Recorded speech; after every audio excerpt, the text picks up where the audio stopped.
Rules ಇರುತ್ತೆ, traffic rules ಇರುತ್ತೆ, but ಎಲ್ಲರೂ ಅದನ್ನ ಫಾಲೋ ಮಾಡಲ್ಲ. ಅದೇ ರೀತಿ ಓಮ್ಸ್ ಲಾ ಇದೆ ಅದ್ರ ಬಾಡಿಗೆ ಅದು, ಬಟ್ ಅದನ್ನ ಎಲ್ಲಾ ಮಟೀರಿಯಲ್ಸ್ ಫಾಲೋ ಮಾಡಲ್ಲ.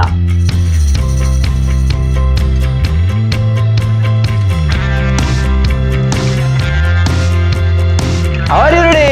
Yes, sir. How's the Josh? Hi, sir. How's the Josh? Hi, sir. Jai Shambho. Hi, Bharati. ಕಲಿಯುಗ ಕ್ಲಾಸಸ್ಗೆ ಸ್ವಾಗತ. ನಾನು ನಿಮ್ಮ ಫೇವರೇಟ್ ಫಿಸಿಕ್ಸ್ ಟೀಚರ್ ಶ್ರೀವತ್ಸ. ಇವತ್ತು ನಾವು ನೋಡ್ತಾ ಇರೋದು ಲಿಮಿಟೇಷನ್ಸ್ ಆಫ್ ಓಮ್ಸ್ ಲಾ. ನಿಮ್ಮ ಟೆಕ್ಸ್ಟ್ ಬುಕ್ ಅಲ್ಲಿ ಇರೋದಲ್ವಾ, NCERT ಪ್ರತಿ ಚಿಕ್ಕ ಟಾಪಿಕ್ ಮೇಲೇನು ಸಪರೇಟ್ ಆಗಿರೋ ವಿಡಿಯೋ ಮಾಡ್ಕೊಂತ ಹೋಗ್ತಿದ್ದೀನಿ. ಇವತ್ತು ನಾವು ನೋಡ್ತಾ ಇರೋದು topic 3.6 limitations of Ohm's law. ಬೇರೆ ವಿಡಿಯೋಸ್ ಬೇಕು ಅಂತಂದ್ರೆ ಚಾನಲ್ ಹೋಗಿ ಚೆಕ್ ಮಾಡಿ. ಆಲ್ರೆಡಿ 1 ಚಾಪ್ಟರ್ 2ನೇ ಚಾಪ್ಟರ್ ಮುಗಿದಿದೆ, 3ನೇ ಚಾಪ್ಟರ್ ನಡೀತಾ ಇದೆ. 3ನೇ ಚಾಪ್ಟರ್ ನ 6ನೇ ಟಾಪಿಕ್ 3.6 ಅನ್ನ ಇವತ್ತು ನೋಡ್ತಾ ಇದ್ದೇವೆ. ಸೊ ನಮಗ್ ಗೊತ್ತಲ್ವಾ, ರೂಲ್ಸ್ ಇರುತ್ತೆ, ಟ್ರಾಫಿಕ್ ರೂಲ್ಸ್ ಇರುತ್ತೆ, ಬಟ್ ಎಲ್ಲರೂ ಅದನ್ನ ಫಾಲೋ ಮಾಡಲ್ಲ. ಅದೇ ರೀತಿ ಓಮ್ಸ್ ಲಾ ಇದೆ ಅದ್ರ ಬಾಡಿಗೆ ಅದು, ಬಟ್ ಅದನ್ನ ಎಲ್ಲಾ ಮಟೀರಿಯಲ್ಸ್ ಫಾಲೋ ಮಾಡಲ್ಲ. ಸೊ ಫಾರ್ ಎಕ್ಸಾಂಪಲ್, ನಾವು ಕಬ್ಬಣ ಅಂತ ತಗೊಂಡು ಅದ್ರ ಮೂಲಕ ಅದಕ್ಕೆ ಒಂದು ಸರ್ಕ್ಯೂಟ್ ಕನೆಕ್ಟ್ ಮಾಡಿ ವೋಲ್ಟೇಜ್ ಅನ್ನ ಹೆಚ್ಚು ಮಾಡ್ಕೋತಾ ಹೋದ್ರೆ ಅದಕ್ಕೆ ತಕ್ಕಂತೆ ಕರೆಂಟ್ ಕೂಡ ಹೆಚ್ಚಾಗ್ತಾ ಹೋಗುತ್ತೆ. ಸೊ ಓಮ್ಸ್ ಲಾ ಅನ್ನ ಫಾಲೋ ಮಾಡುವಂತ ಮಟೀರಿಯಲ್ ಗಳಲ್ಲಿ ಗ್ರಾಫ್ ಹೆಂಗ್ ಬರುತ್ತಪ್ಪ? ಸಪೋಸ್ ನಾನು ಇಲ್ಲಿ ಕರೆಂಟ್ ಅನ್ನ ಕನ್ಸಿಡರ್ ಮಾಡ್ತೇನೆ, ಇಲ್ಲಿ ನಾನು ವೋಲ್ಟೇಜ್ ಅನ್ನ ಕನ್ಸಿಡರ್ ಮಾಡ್ತೇನೆ ಅಂತ ಇಟ್ಕೊಳ್ಳಿ. ಇದರ ಗ್ರಾಫ್ ಹೇಗ್ ಬರುತ್ತೆ? ಇಲ್ಲಿ ಕರೆಂಟ್ ಮತ್ತೆ ವೋಲ್ಟೇಜ್ ಎರಡು ಪ್ರಪೋರ್ಷನಲ್ ಆಗಿರೋದ್ರಿಂದ ನೋಡ್ರ, ಇದ್ರ ಪವರ್ ನಲ್ಲೂ 1 ಇದೆ, ಇದ್ರ ಪವರ್ ನಲ್ಲೂ 1 ಇದೆ. ಮತ್ತೊಂದು ವಿಷಯ ಏನಪ್ಪಾ ಅಂತಂದ್ರೆ I is proportional to V, ಅಂದ್ರೆ I ಹೆಚ್ಚಾದಂಗೆ V ಕೂಡ ಹೆಚ್ಚಾಗುತ್ತೆ. ಫಸ್ಟ್ I0 ಇದ್ದಾಗ V ಕೂಡ 0 ಇತ್ತು. ಈಗ ವೋಲ್ಟೇಜ್ ಅನ್ನ ಒಂದ್ ಸ್ವಲ್ಪ ಹೆಚ್ಚು ಮಾಡ್ತೀನಿ ಅಂತಂದ್ರೆ ಕರೆಂಟ್ ಕೂಡ ಒಂದ್ ಸ್ವಲ್ಪ ಹೆಚ್ಚಾಗುತ್ತೆ.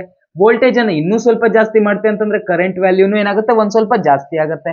ವೋಲ್ಟೇಜ್ ವ್ಯಾಲ್ಯೂನ ಇನ್ನೂ ಸ್ವಲ್ಪ ಜಾಸ್ತಿ ಮಾಡಿದ್ರೆ ಕರೆಂಟ್ ವ್ಯಾಲ್ಯೂನು ಮತ್ ಸ್ವಲ್ಪ ಜಾಸ್ತಿ ಆಗುತ್ತೆ. ಸೊ ಇದೇ ರೀತಿ ಆಗ್ತಾ ಹೋಗ್ತಾ ಸೊ ನಮ್ಗೆ ಗ್ರಾಫ್ ಏನ್ ಸಿಗುತ್ತೋ ಇದೊಂದು ಸ್ಟ್ರೇಟ್ ಲೈನ್ ಸಿಗುತ್ತೆ. ಸರಿನಾ? ಯಾವಾಗ ಆ ವಸ್ತು ಓಮ್ಸ್ ಲಾ ಅನ್ನ ಒಬೇ ಮಾಡ್ತಾ ಇದೆಯೋ, ಅದನ್ನ ಫಾಲೋ ಮಾಡ್ತಾ ಇದೆಯೋ, ಆವಾಗಿನ ಗ್ರಾಫ್ ಹೀಗೆ ಸಿಗತ್ತೆ.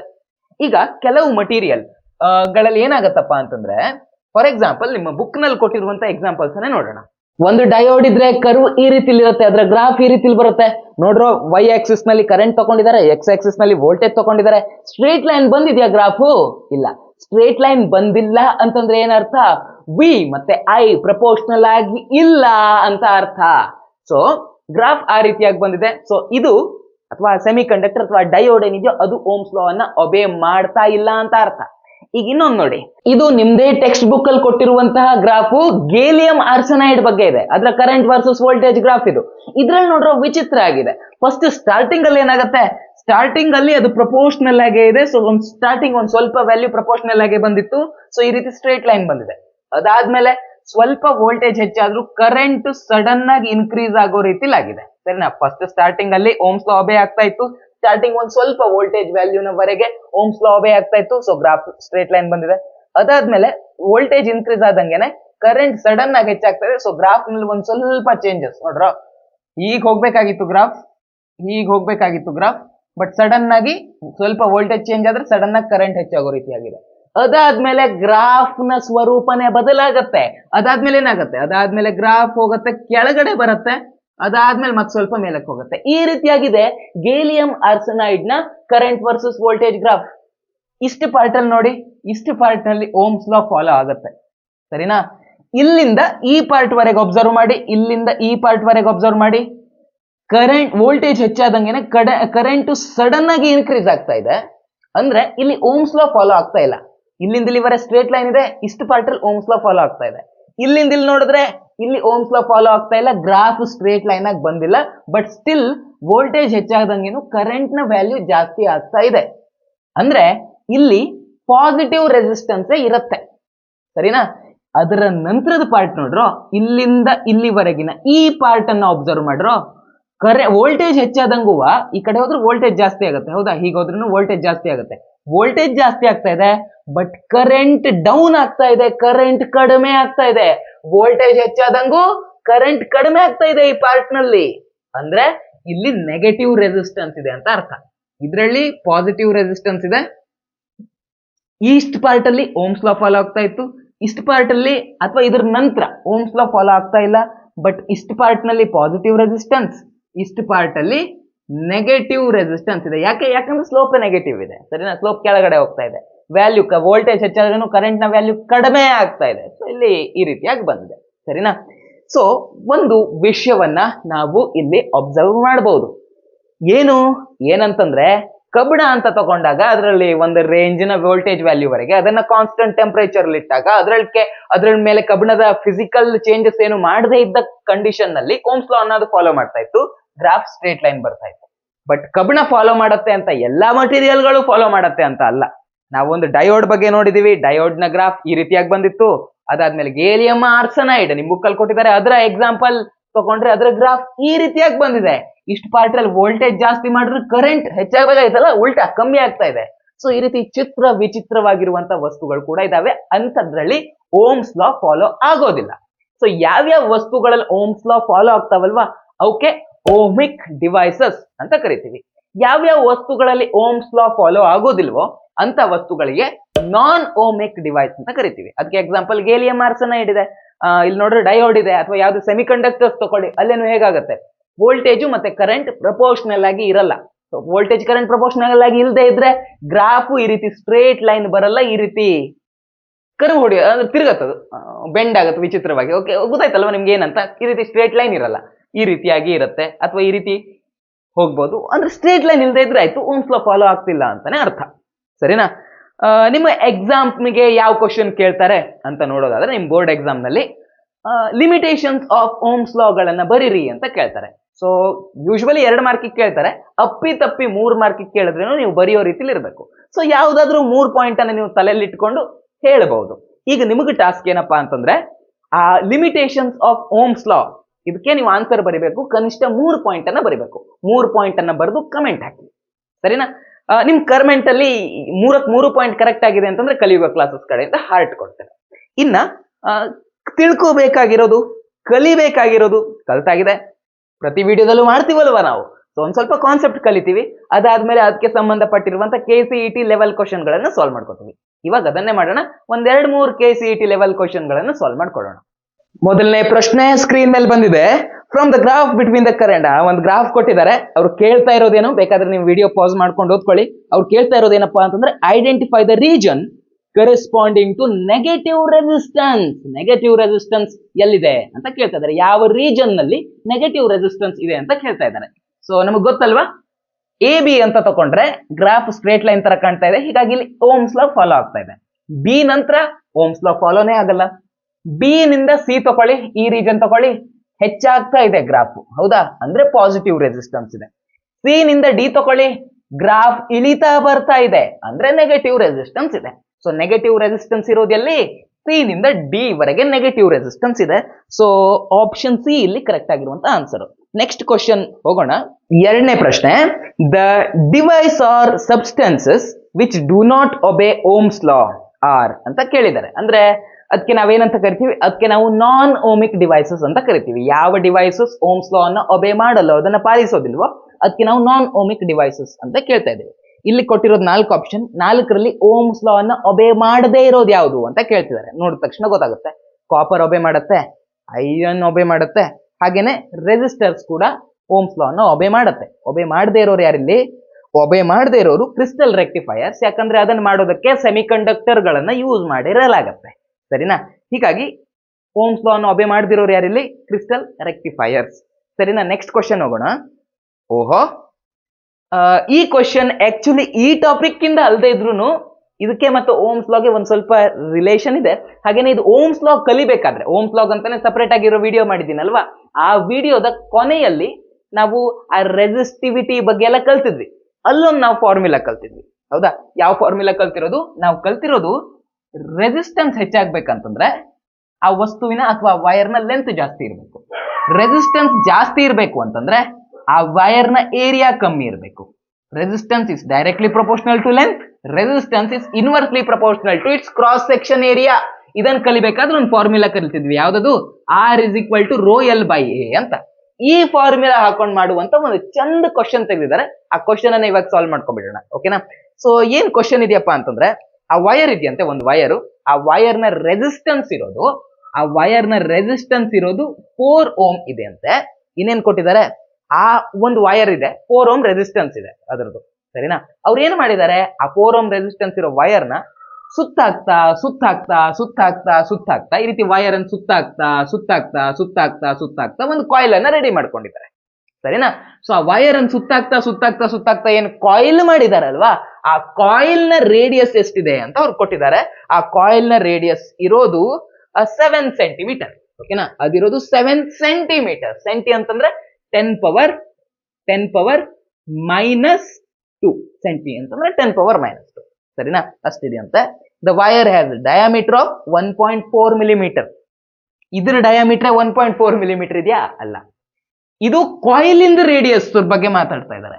ಈ ಕಾಯಿಲ್ ಸುತ್ತೋಕೆ ಯಾವ ವೈರ್ ಅನ್ನ ಯೂಸ್ ಮಾಡ್ಕೊಂಡಿದಾರಲ್ಲ, ಆ ವೈರ್ ನ ಇದನ್ನ ನೋಡ್ಬೇಕು ನೀವು, ಕ್ರಾಸ್ ಸೆಕ್ಷನ್ ಏರಿಯಾ ಅದನ್ನ ನೋಡ್ಬೇಕು. ಆವಾಗ ಅದರ ಡಯಾಮೀಟರ್ ಏನಿದೆಯಲ್ವಾ ಅದನ್ನ ಕೊಟ್ಟಿದ್ದಾರೆ ಇಲ್ಲಿ 1.4 ಮಿಲಿಮೀಟರ್ ಅಂತ. ಸೊ ಆ ವೈರ್ ನ ಡಯಾಮೀಟರ್ ಇರೋದು 1.4 ಮಿಲಿಮೀಟರ್. ಓಕೆನಾ? ಸೊ ಹಾಗಾದ್ರೆ ಅದರ ರೆಸಿಸ್ಟೆನ್ಸ್ ಎಷ್ಟಿರ್ಬೇಕಾಯ್ತು? ರೆಸಿಸ್ಟೆನ್ಸ್ ಅಲ್ಲ, ಸಾರಿ, ಅದರ ರೇಡಿಯಸ್ ಎಷ್ಟಿರ್ಬೇಕಾಯ್ತು? ಇದ್ರ ಅರ್ಧ ಇರಬೇಕಾಯ್ತು. ಸೊ ಅದರ ರೇಡಿಯಸ್ ಎಷ್ಟಾಗತ್ತೆ? ಹಾಗಾದ್ರೆ ಅದರ ರೇಡಿಯಸ್ ಆಗೋದು 0.7 ಮಿಲಿಮೀಟರ್ ಆಗತ್ತೆ, ಹೌದಾ? So 0.7 millimetre. ಮಿಲಿಮೀಟರ್ ಅಂತಂದ್ರೆ 10 ಪವರ್ -3. ಓಕೆನಾ? ಸೊ ಮಿಲಿ ಅಂತಂದ್ರೆ 10 ಪವರ್ -3 ಮೀಟರ್. ಸೊ ಇಷ್ಟು ಆಗತ್ತೆ ಅದರ ಆರ್, ಅಂದ್ರೆ ಅದರ ರೇಡಿಯಸ್, ಸರಿನಾ? ಸೊ ನಮಗೆ ರೇಡಿಯಸ್ ಗೊತ್ತಿದೆ ಅಂತಂದ್ರೆ ನಾವು ಅದರ ಕ್ರಾಸ್ ಸೆಕ್ಷನ್ ಏರಿಯಾ ಕಂಡು ಹಿಡ್ಕೋಬಹುದು. ಯಾಕಂದ್ರೆ ಈ ಫಾರ್ಮುಲಾ ಹಾಕೋಕೆ ನಮ್ಗೆ ಕ್ರಾಸ್ ಸೆಕ್ಷನ್ ಏರಿಯಾನು ಗೊತ್ತಿರ್ಬೇಕಲ್ವಾ? ಸೊ ಅದರ ಕ್ರಾಸ್ ಸೆಕ್ಷನ್ ಏರಿಯಾನ ಕಂಡು ಹಿಡ್ಕೊಂಡ್ಬಿಡೋಣ. ರೆಸಿಸ್ಟೆನ್ಸ್ ಎಷ್ಟಿದೆ, ಏರಿಯಾ ಬೇಕು ಅಂದ್ರೆ ನಾವೇನ್ ಮಾಡ್ಕೋತೀವಿ, area is equal to pi r square ಅಂತ ಹಾಕೊಂತೀವಿ, ಹೌದಾ? ಸೊ ಪೈ ಅಂತಂದ್ರೆ 3.14, ಆರ್ ಎಷ್ಟಿದೆ, ಆರ್ ಇರೋದಿಷ್ಟು, ಇದರ ಸ್ಕ್ವೇರ್ ಮಾಡ್ಕೋಬೇಕು, ಹೌದಾ? ಅಂದ್ರೆ 0.7 ಇಂಟು 10 ಪವರ್ -3 ಇದರ ಸ್ಕ್ವೇರ್ ಮಾಡ್ಕೋಬೇಕು. ಹೀಗಾಗಿ ಇದನ್ನ ಇನ್ನೊಂದ್ಸಲ ಮಲ್ಟಿಪ್ಲೈ ಮಾಡ್ಕೋಬೇಕಾಗಲ್ವಾ? 0.7 into 10 power -3. ಓಕೆನಾ? ಪೈ ಆರ್ ಇದೆ, ಆರ್ ಅನ್ನ 2 ಸಲ ಬರ್ಕೊಂಡು ಮಲ್ಟಿಪ್ಲೈ ಮಾಡ್ಕೊಂಡ್ರೆ ಹೀಗಾಗಿ ಆರ್ ಸ್ಕ್ವೇರ್ ಆಯ್ತು. ಕ್ಲಿಯರ್ ಅಲ್ವಾ? ಸೊ ಇವಾಗ ಇದನ್ನ ಕ್ಯಾಲ್ಕುಲೇಟರ್ ಹಾಕಿ ಮಾಡಿ ನೋಡೋಣ. 10 ಪವರ್ -3 ಇದೆ, 10 ಪವರ್ -3 ಇದೆ, ಅದ್ ಮಾಡಿದ್ರೆ 10 ಪವರ್ -6 ಬರುತ್ತೆ. ಹಾಗೇನೆ ಉಳಿದಿರೋದನ್ನ ಮಾಡ್ಕೊಂಡ್ಬಿಡೋಣ ಕ್ಯಾಲ್ಕುಲೇಟರ್ಗೆ ಹಾಕಿ ಒಂದ್ಸಲ. 3.14 ಇಂಟು 0.7 ಇಂಟು 0.7 1.5386 ಅಂತ ಬಂದಿದೆ. ಓಕೆನಾ? 1.5386 ಅಂತ ಬಂದಿದೆ. ಇಷ್ಟು ಬಂದಿದೆ. ಏನು? ಏರಿಯಾ ಇಷ್ಟು ಬಂದಿದೆ, ಸರಿನಾ? ನಮಗೆ ಏರಿಯಾ ಗೊತ್ತಾಯ್ತು. ರೆಸಿಸ್ಟಿವಿಟಿ ಐ ಥಿಂಕ್ ಅವರೇ ಕೊಟ್ಟಿದ್ದಾರೆ. ರೆಸಿಸ್ಟಿವಿಟಿ ಅವರೇ ಕೊಟ್ಟಿದ್ದಾರೆ. ಆ ರೆಸಿಸ್ಟಿವಿಟಿಗೆ ಅವರು ಬೇರೆ ವರ್ಡ್ ಯೂಸ್ ಮಾಡಿದ್ದಾರೆ ನೋಡಿ, ಅಲ್ಲಿ ಸ್ಪೆಸಿಫಿಕ್ ರೆಸಿಸ್ಟೆನ್ಸ್ ಅಂತ ಯೂಸ್ ಮಾಡಿದ್ದಾರೆ. ಸ್ಪೆಸಿಫಿಕ್ ರೆಸಿಸ್ಟೆನ್ಸ್ ಅಂತಂದ್ರೇನೆ ರೆಸಿಸ್ಟಿವಿಟಿ. ಓಕೆನಾ? ಸೊ ರೆಸಿಸ್ಟಿವಿಟಿ ಕೂಡ ಅವರೇ ಕೊಟ್ಟಿದ್ದಾರೆ. ರೆಸಿಸ್ಟಿವಿಟಿ ಎಷ್ಟಿದೆ, ಸಾರಿ ರೋ ಅಲ್ವಾ ರೆಸಿಸ್ಟಿವಿಟಿ ಬರೆಯೋದು. ಸೊ ಈ ರೀತಿಯಾಗಿ ಬರೆಯೋಣ. ರೆಸಿಸ್ಟಿವಿಟಿ ಎಷ್ಟಿದೆ? ರೆಸಿಸ್ಟಿವಿಟಿ ಇರೋದು 2 ಇಂಟು 10 ಪವರ್ -7 ಇದೆ. 2 ಇಂಟು 10 ಪವರ್ -7 ಇದೆ. ಓಕೆನಾ? ಇಷ್ಟು ರೆಸಿಸ್ಟಿವಿಟಿ ಇದೆ. ಇವಾಗ ನಾವ್ ಏನ್ ಕಂಡುಹಿಡ್ಕೋಬೇಕು? ಇವಾಗ ನಾವು ಏನ್ ಕಂಡುಹಿಡಿಬೇಕು ಅಂತಂದ್ರೆ ಇಲ್ಲಿ ಕ್ವಶನ್ ಮಜಾ ಇದೆ. ದ ನಂಬರ್ ಆಫ್ ಟರ್ನ್, ಈ ಕಾಯಿಲ್ ಸುತ್ತೋಕೆ, ಕಾಯಿಲ್ ರೆಡಿ ಮಾಡೋಕೆ ಆ ವೈರ್ ಇದೆಯಲ್ವಾ, ಆ ವೈರ್ ಅನ್ನ ಎಷ್ಟು ಸಲ ಸುತ್ತ ಹಾಕಿ ಕಾಯಿಲ್ ಮಾಡಿದ್ದಾರೆ ಅಂತ ಕೇಳ್ತಾ ಇದ್ದಾರೆ. ಅರ್ಥ ಆಯ್ತಾ? ಒಂದು ಊದು ವೈರ್ ಇದೆ, ಅದನ್ನ ಈ ರೀತಿಯಾಗಿ ಸುತ್ತಕೊಂಡಿದ್ದಾರೆ. ಆ ಸುತ್ತಕೊಂಡಾಗ ಆ ಕಾಯಿಲ್ ನ ರೇಡಿಯಸ್ ಇರೋದು 7 ಸೆಂಟಿಮೀಟರ್. ಹಾಗಾದ್ರೆ ಎಷ್ಟು ಸುತ್ತಿದ್ದಾರೆ ಅನ್ನೋದು ಪ್ರಶ್ನೆ. ಸೊ ಇವಾಗ ನಾವ್ ಇದನ್ನ ಸಾಲ್ವ್ ಮಾಡ್ಕೋಬೇಕಂದ್ರೆ ಏನ್ ಮಾಡ್ಬೇಕು? ಆ ಊದ್ ವೈರ್ ಅನ್ನಲ್ವಾ, ಆ ಊದ್ ವೈರಿನ ಲೆಂತ್ ನಮಗೆ ಗೊತ್ತಿರಬೇಕು. ಸೊ ಆ ಲೆಂತ್ ಕಂಡು ಹಿಡಿಯೋದಕ್ಕೆ ನಾವು ಫಸ್ಟ್ ಮಾಡ್ಬೇಕಾಗತ್ತೆ. ಸೊ ಲೆಂತ್ ಕಂಡು ಹಿಡಿಬೇಕಂದ್ರೆ ಆಬ್ವಿಯಸ್ಲಿ ಇದೇ ಫಾರ್ಮುಲಾ ಹಾಕೋತೀವಿ. ಏರಿಯಾ ನಮಗ್ ಗೊತ್ತಿದೆ, ರೋ ನಮಗ್ ಗೊತ್ತಿದೆ, ರೆಸಿಸ್ಟೆನ್ಸ್ ನಮಗ್ ಗೊತ್ತಿದೆ. ಸೊ ಈ ಫಾರ್ಮುಲಾ ಹಾಕಿ ಫಸ್ಟ್ ಇದರ ಲೆಂತ್, ಆ ವೈರ್ ನ ಲೆಂತ್ ಎಷ್ಟು ಬರುತ್ತೆ ಅನ್ನೋದನ್ನ ನೋಡ್ಕೊಳ್ಳೋಣ, ಸರಿನಾ? ಸೊ ವೈರ್ ನ ಲೆಂತ್ ಎಷ್ಟು ಬರುತ್ತೆ ಅನ್ನೋದನ್ನ ಇಲ್ಲಿ ನೋಡೋಣ. So r is equal to rho l by a. ನಮಗ್ ಬೇಕಾಗಿರೋದು ಲೆಂತ್, ಹಾಗಾಗಿ ಉಳಿದಿರೋದನ್ನ ಈ ಕಡೆ ಓಡಿಸ್ಕೋತೇನೆ. ಎ ಅನ್ನ ಈ ಕಡೆ ಓಡಿಸಿದ್ರೆ ಆರ್ ಆಲ್ರೆಡಿ ಇತ್ತು, ಎ ಅನ್ನ ಈ ಕಡೆ ಓಡಿಸಿದ್ರೆ ಮೇಲ್ಗಡೆಗೆ ಹೋಗುತ್ತೆ, ರೋ ಅನ್ನ ಈ ಕಡೆ ಓಡಿಸಿದ್ರೆ ಕೆಳಗಡೆಗೆ ಬರುತ್ತೆ, ಹೌದಾ? ಸೊ ಈ ರೀತಿ ಆಯ್ತು. Is equal to l. R ಎಷ್ಟಿದೆಯಪ್ಪ? ಆರ್ ಇರೋದು 4. ಓಕೆನಾ? ಏರಿಯಾ ಎಷ್ಟಿದೆಯಪ್ಪ? ಏರಿಯಾ ಇರೋದು 1.5386. 1.5386 ಇಂಟು 10 ಪವರ್ -6 ಏರಿಯಾ ಬರ್ಕೊಂಡೆ. Divided by rho 2 into 10 power -7. 2 into 10 power -7. ಈ 10 ಪವರ್ -7 ಇದೆಯಲ್ವಾ, is equal to length. Okay, ಈ 10 ಪವರ್ -7 ಇದೆಯಲ್ವಾ, ಮೇಲ್ಗಡೆ ತಗೋಗಿ 10 ಪವರ್ +7 ಆಗುತ್ತೆ. ಹೌದಾ? 10 ಪವರ್ 7 ಇಂಟು 10 ಪವರ್ -6 ಮಾಡಿದ್ರೆ 10 ಪವರ್ 1 ಬರುತ್ತೆ, ಅಂದ್ರೆ 10 ಅಂತಾನೆ ಆಗ್ಬಿಡತ್ತದು. ಸೊ ಇಷ್ಟ ಆಗತ್ತೆ. ಓಕೆನಾ? ಸೊ ನಾನು ಇವಾಗ ಏನ್ ಮಾಡ್ಕೋತೀನಿ, 2 1 2 2 2 4. ನೀವು ಕ್ಯಾಲ್ಕುಲೇಷನ್ ನೀವು ಸಪರೇಟ್ ಆಗಿ ಮಾಡ್ಕೊಂಬಿಡಿ. ಇವಾಗ ಅರ್ಥ ಆಯ್ತಲ್ವಾ ಕ್ವಶನ್ ಏನು ಅಂತ? ಕ್ವಶನ್ ಏನು ಅರ್ಥ ಆಯ್ತು, ಫಾರ್ಮುಲಾನು ಹಾಕೊಂಡಿದ್ದೀರಾ ಅಂದ್ರೆ ಕ್ಯಾಲ್ಕುಲೇಷನ್ ನೀವು ಸಪರೇಟ್ ಆಗಿ ಮಾಡಿ. ಇದ್ರ ಬಾಯಿ ತೆಕ್ಕೊಂಡು ವಿಡಿಯೋ ನೋಡ್ಕೊಂತ ಹೋಗ್ಬೇಡಿ, ಸರಿನಾ? ಸೊ ಏನ್ ಬರುತ್ತೆ ಇಲ್ಲಿ ಬಂದಿರೋದನ್ನ ಕ್ಯಾಲ್ಕುಲೇಟರ್ ಹಾಕಿ ಮಾಡಿದ್ರೆ ಸಿಗತ್ತೆ ನಮಗೆ 2 ಇಂಟು 1.53 ಇಂಟು 1.5386 ಇಂಟು 10 ಬಂದಿರೋದು 30.772 ಅಂತ ಬಂದಿದೆ, ಸರಿನಾ? ಇದು ಸಿಕ್ಕಿರೋದೆಷ್ಟು? ಲೆಂತ್ ಎಷ್ಟಿದೆ? ಲೆಂತ್ ಇರೋದು 30.772 ಮೀಟರ್ ಅನ್ನೋದು ನಮಗೆ ಸಿಕ್ತು. ಲೆಂತ್ ಸಿಕ್ತು, ಎಲ್ಲ ಆಯ್ತು. ಇವಾಗ ನನ್ಗೆ ವೈರ್ನ ಉದ್ದ ಗೊತ್ತಾಯ್ತು. ಇವಾಗ ಇದನ್ನ ಸುತ್ತ ಹಾಕ್ತಾ ಹೋದ್ರೆ ಎಷ್ಟು ಸುತ್ತ ಆಗತ್ತೆ ಅನ್ನೋದನ್ನ ಇವಾಗ ಕ್ಯಾಲ್ಕುಲೇಟ್ ಮಾಡಬೇಕು. ಈಗ ನೀವು ಹೇಳಿ, ರೇಡಿಯಸ್ 7 ಬಂದಿದೆ ಅಂತಂದ್ರೆ ಆ ವೈರ್ ಅನ್ನ ಬರೀ ಒಂದು ಸುತ್ತ ಹಾಕೋದಕ್ಕೆ ಎಷ್ಟು ಲೆಂತ್ ಬೇಕಾಗತ್ತೆ? 7 ಸೆಂಟಿಮೀಟರ್ ರೇಡಿಯಸ್ ಇರಬೇಕು. ಸೊ ಅದನ್ನ ಒಂದು ಸುತ್ತ ಹಾಕೋದಕ್ಕೆ ಎಷ್ಟು ಬೇಕಾಗತ್ತೆ? ಫಾರ್ 1 ಟರ್ನ್ ನೋಡೋಣ. ಫಾರ್ 1 ಟರ್ನ್ ಎಷ್ಟು ಬೇಕಾಗತ್ತೆ ಅಂತ ನೋಡೋಣ, ಸರಿನಾ? ಫಾರ್ 1 ಟರ್ನ್, ಒಂದು ಸುತ್ತ ಹಾಕೋದಕ್ಕೆ ಏನು? ಒಂದು ಸುತ್ತ ಹಾಕೋದಕ್ಕೆ ರೇಡಿಯಸ್ ಫಿಕ್ಸ್ ಇದೆ. ಒಂದು ಸುತ್ತ ಹಾಕಬೇಕು ಅಂದ್ರೆ ನಾವೇನ್ ಕಂಡುಹಿಡಬೇಕಾಯ್ತು? ಆಬ್ವಿಯಸ್ಲಿ ಅದರ ಸರ್ಕಂಫರೆನ್ಸ್ ಅನ್ನ ಕಂಡುಹಿಡ್ಕೋಬೇಕಾಯ್ತು. ಸೊ ಅಂದ್ರೆ 2πr ಅನ್ನ ಮಾಡ್ಕೋಬೇಕಾಯ್ತು. 2 ಇಂಟು ಪೈ ಎಷ್ಟಿದೆ?